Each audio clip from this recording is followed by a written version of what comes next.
Hey, Michael. Yeah. So give me your testimony.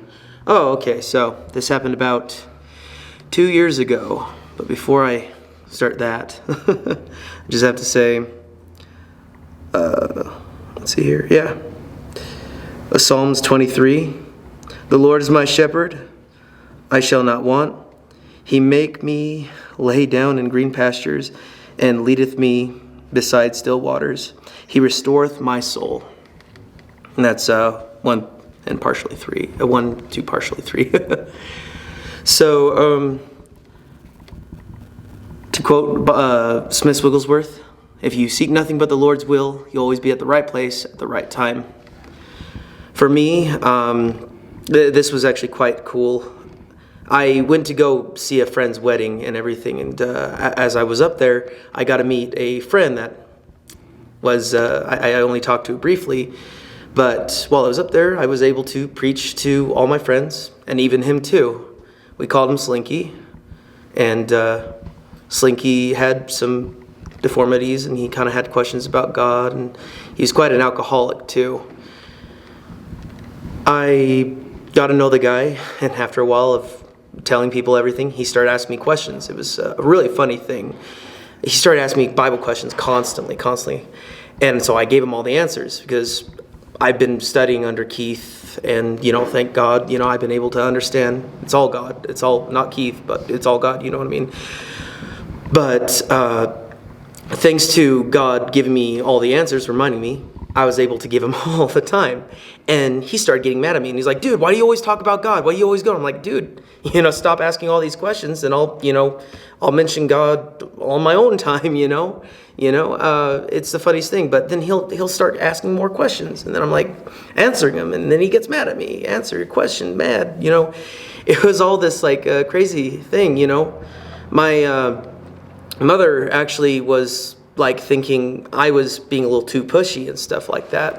She mentioned this, but a year later, not by my own accord, but poor guy drank himself to death, and I felt really, really bad at that moment. But then God reminded me, well, you shared the gospel, right? He had no excuse, and God gave me peace about the whole, because I really did love Slinky. I got to know the guy. We had fun. We did joke around. But, some people have brought up maybe he was possessed by a demon or whatever, and he really wanted to know. But I do know that God leaves nobody without excuses. And I'm just glad that God used me to sow seed, water, plant. But I know God does do growth, and I'm very grateful for that. Also, one thing, after I'm kind of a funny guy. Keith, you said that you put the word of the Lord, inside the trick-or-treat stuff, right? Well, we pass out trick. Okay, parents are already worried about blades and stuff like that, but you're giving out double-edged swords? I mean, come on, man. Anyway.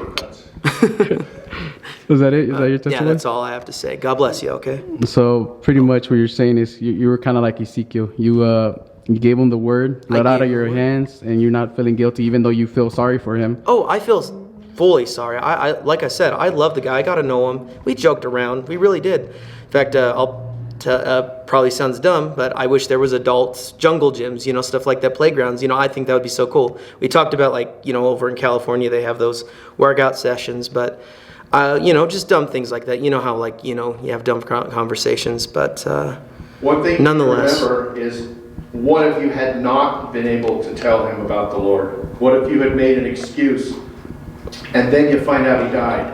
That's not what you want. That's the kind of regret that can stay with you for a very long time. Most definitely. And you don't want that in your life, so you need to be obedient, because you don't know how many chances or how long a person's going to live. Yeah. Right? Even if it's someone that you've been around long and you assume they'll be here forever, if God presses upon your heart, you need to be willing, because you don't want to live with the regret of, well, that guy needed to hear about the Lord and I was a big chicken, or I was too busy and I didn't do it, and now the guy's dead because he died in a car wreck or of whatever he had. You don't want to live with that. And that's what the world lives with now, is regret. Of course.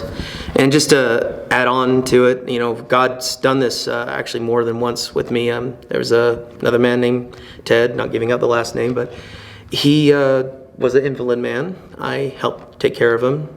and he was very Catholic. But, you know, we actually had talks and stuff like that as he was laying down in his bed. And we had talks. I told him things that were wrong, no, that's, the Catholic Church uses that, but the Bible actually says this. And he would argue with me, but we would still, you know, I'm friends with a good amount of my enemies, or, you know, I wouldn't consider him an enemy, he's a friend.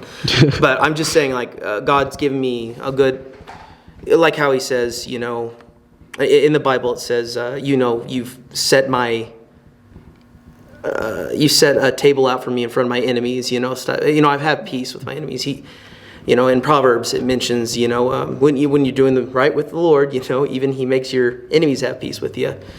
But I most definitely had peace with this man, and even though he might have not taken everything, in fact, a year later after I talked to him, he died too. You know, so yeah, pretty much. No, I'm like Monk, you know, maybe possibly, but nonetheless, actually, I'm not a germaphobe. I'm more of a 9 days old type peas pot. Anyway, you get what I'm saying. I've been up for 12 hours. Anyway, main point. God bless you, and don't cut any of this out. I like joking around, okay? Lord does, I do firmly believe what David Wilkerson says, though. If you do handle the words of the Lord, you know, you don't want to joke around with that. I'll joke around with everything else, but I'm very serious about when it comes to the Lord, and every time I work for him and for others, because, you know, I want to be a good servant of the Lord. I want to be a good representation. And I also want to be what God made me to be. He gave me a good sense of humor, in my opinion. Not to everybody else's, maybe, but nonetheless, I'm a sinful man. God saved me. God has worked in my life. I've probably had more troubles than a lot of people, you know, maybe mentally, maybe stuff like that. But I have to say, nonetheless, the Lord has brought me through it all. And all of it, and God bless.